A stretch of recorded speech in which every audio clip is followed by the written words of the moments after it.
What's going on, everybody? Today we have the 5060 Ti. This is the 16 gigabyte version. It is the Windforce OC model, and we're going to be pairing it today with a 14600K with 32 gigabytes of RAM. Now we're going to be checking out Cronos and going through all the different settings to see what you can expect out of this card at two different resolutions. Those are going to be 1440 and 4K. If you're new here, please consider subscribing, and if you're not new, thanks for coming back. Let's jump into the game.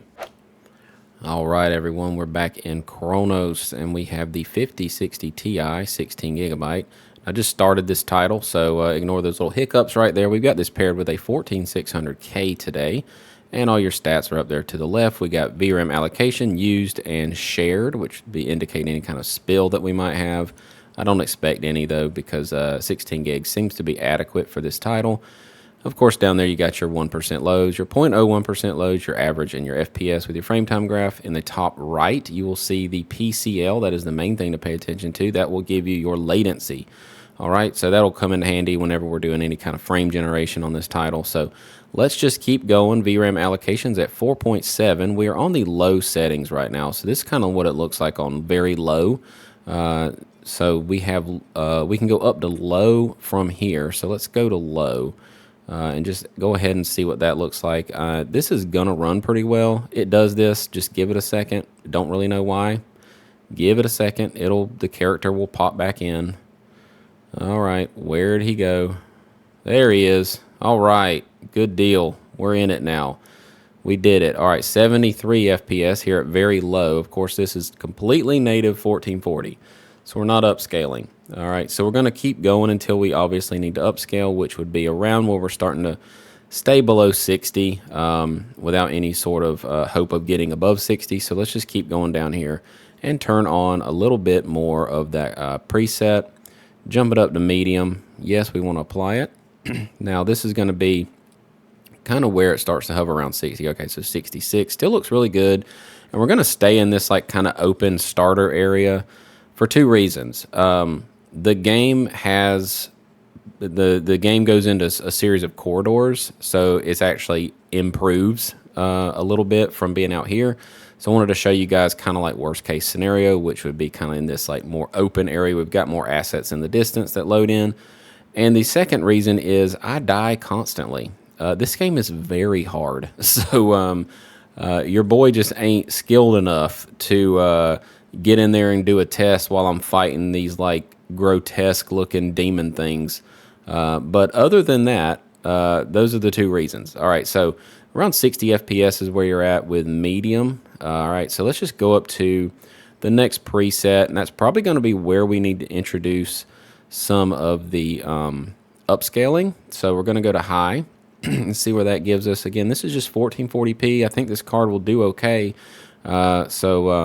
You know, we're at 56. Now, you could still play it this way. I mean, you don't need 60 FPS all of the time in a title like this. But look at our PCL. It's at, 72 milliseconds. So, I mean, it does kind of indicate that, you could get better frames, better response. But again, like I always say, it completely depends on, your style, what you can tolerate, what you're willing to accept, because there's just no combination of perfect settings for any game because everyone's tastes are different. And, the second thing is, this type of game doesn't really, in my mind, need to have 60 FPS all the time for super responsive, feedback or whatever. I'm on a controller. It's comfortable to play on a controller. So I highly recommend grabbing yourself a pair of your favorite sticks and jumping into it. I'm on the PS5 sticks. That's my preference, but anything will probably just work fine.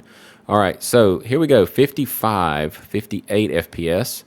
And let's jump down here and go down to Epic. So Epic settings, no upscaling, 1440p, no ray tracing, no multi-frame generation or any of that. So we're at 43 FPS, 42. So I'm pretty hopeful that if you kick on some quality upscaling, you're going to be able to run this game comfortably around 60 with no ray tracing. Now, once we start introducing ray tracing, that's kind of where you have to start leaning on some of that frame generation. And that's where the advantage of 16 gigabytes of VRAM comes in, because generating frames uses VRAM. Like pretty much just has to have it. So once you are over 8 gigs on an 8 gig card, you can turn on frame generation and nothing's going to happen. So another PSA, get the 16 gigabyte version of the 5060 Ti. It's worth the extra little bit of money, in my opinion, to get that VRAM and get yourself the ability to frame generate, especially if you play titles like this where frame generation really does benefit you a lot because it's not a super snappy first-person shooter type of experience, all right? So enough of me rambling. I will jump over here and kick on a little bit of the super sampling, the DLSS here. So we're going to go to quality DLSS, keep it on Epic, and just see what it takes to get Epic to run at a comfortable 60. And then go from there. All right, so that gets us right above 60. That's perfect. That's what I was hoping for. PCL's around 67 milliseconds, which on a controller is more than responsive enough. Feels really great. Again, I'm playing on a PS5 controller. Feels great. And one thing this game does do that I wish more games do is look at this. I wish more games would do this. Your icons, Type A, Xbox, Type B, PlayStation. See, it's that simple. Any studio watching this right now, please do that. Just allow us the ability to pick our icons in the game instead of worrying about Steam. All right, so 60 FPS here. All right, so now if we go here and turn on some ray tracing, we're obviously going to dip below that 60 FPS mark. We're going to need some upscaling if you want to run it at Epic with ray tracing. It has to think about it a little bit. Ray tracing is pretty intense. All right, so that drops us to 38, 35 FPS. Now we can still go a little bit harder on our upscaling before we do frame generation. I kind of like to use frame generation as like that last little kick in the pants to get it where I want to get it to. You know, and then, you know, before that, I like to rely on upscaling first, since those are quote unquote real frames. And then kick on the FSR or the DLSS frame generation to really get it over the hump. All right, so let's just go to balanced with ray tracing and see what that takes. Might not be able to do it balanced, might have to go to performance, but we'll see. Now this game, again, you could frame generate at any point, you know, if you're over like 45 FPS, I feel. Because this game, look at it. I mean, it's not fast. You're just walking around shooting stuff. I mean, it's not like a supersonic, super high-paced action title. So, you know, take that for what it's worth. But that gives you about 41, 42 FPS here in this more open area. Now, again, like I said before, I'm avoiding this door over here because it starts to close off and things in there will kill you. And it's just kind of hard to test in. So yeah, 41, 42 FPS is kind of what you can expect with ray tracing at 1440 with balanced DLSS. Now let's just go over and see what performance DLSS will do. I don't like going to performance on 1440, but if you're on a 1440p panel, on a smaller 1440p panel, it will probably maintain a fair degree of sharpness. So you can kind of just like take that for what it's worth. Like if you want to go to ultra performance, that'll definitely get you over 60, but it will start to look pretty blurry. I don't really like going to ultra performance on much of any setting, to be honest. But this looks really good. It's still nice and sharp. And I mean, look, we're close enough to 60, in my opinion, to just go ahead and kick on some frame generation and get it over the hump. And then we'll be able to have a nice experience on a card that, you know, is starting to look like an entry-level 1440p card the more and more that I do these tests. Now, frame generation, you got to turn it on.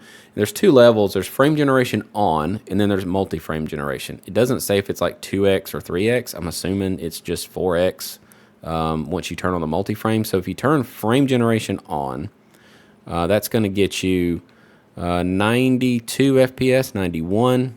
Yeah, I mean, this is great. This feels like a very nice responsive environment. Look at your PCL. I mean, your PCL is 44 milliseconds, and on a controller, that's fine. I mean, I shoot for 50. Anything better than 50, anything lower than 50 is like super great in my opinion. Really, I can tolerate about up to 80 on a controller. So as long as you're around 50, you have no problem at all in my opinion. If you're on a controller, mouse and keyboard, you might want it to be a little bit snappier. Not up to 80, of course, but maybe around 60, 65 would probably be my tolerance on mouse and keyboard. Again, everyone's completely different. That's why I just like to go through all these settings and show everybody, kind of everything. But 95 FPS. Now, if we come over here and kick on some multi-frame generation. All right, so this is multi-frame. Again, it doesn't really say what it is, but I'm assuming, okay, it looks like it maybe gave us 3x because it should be a little higher if it's 4x. So it looks like this is probably 3x, but your PCL is still around 50 milliseconds. So, I mean, you can expect to run this title on epic settings, full ray tracing at 1440p, and get some really, really nice numbers here. Now, I'm going to run just through a quick little 4K demo of kind of where I think it would be best at. This video is more meant for 1440p, but since I'm in here, I wanted to just kind of see what it looks like. At 4K with obviously some pretty major concessions being made. So at 1440p, let's just kick off ray tracing and come down here and keep it on epic, but turn the DLSS up to quality. So this would be quality, epic settings, and 4K.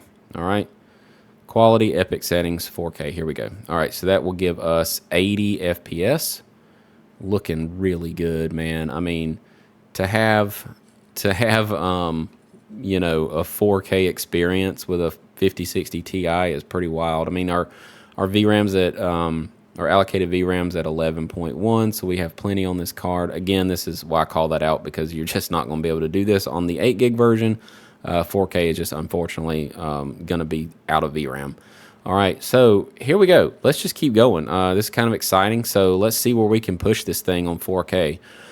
Leave it on 4K, of course. All right, so we are on epic settings, quality DLSS.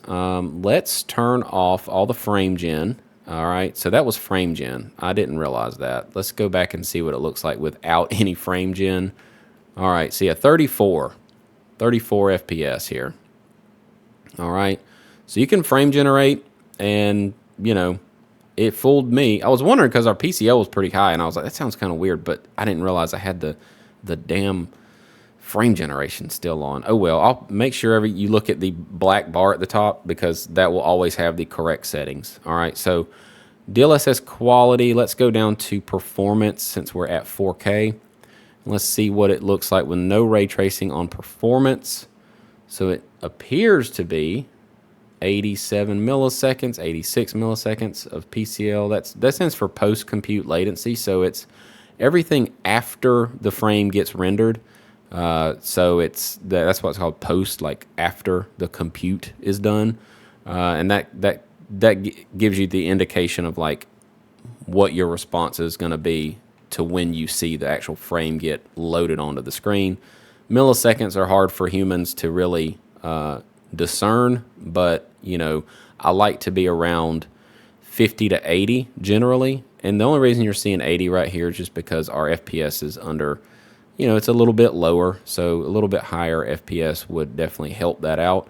So let's just keep going here. All right, so if we did turn on ray tracing, I believe it's going to be pretty damn hard to run, but let's just see what it looks like with performance DLSS at 4K with ray tracing. Yeah, so we're upscaling it from 1080. We got ray tracing turned on. We're at 33 FPS. Now, here's something to keep in mind. And I'm just throwing this out there as like, little thought bubble pops out of my head, and this is what I'm thinking, so I'm saying it. All right, 30 FPS is generally what a console would aim for.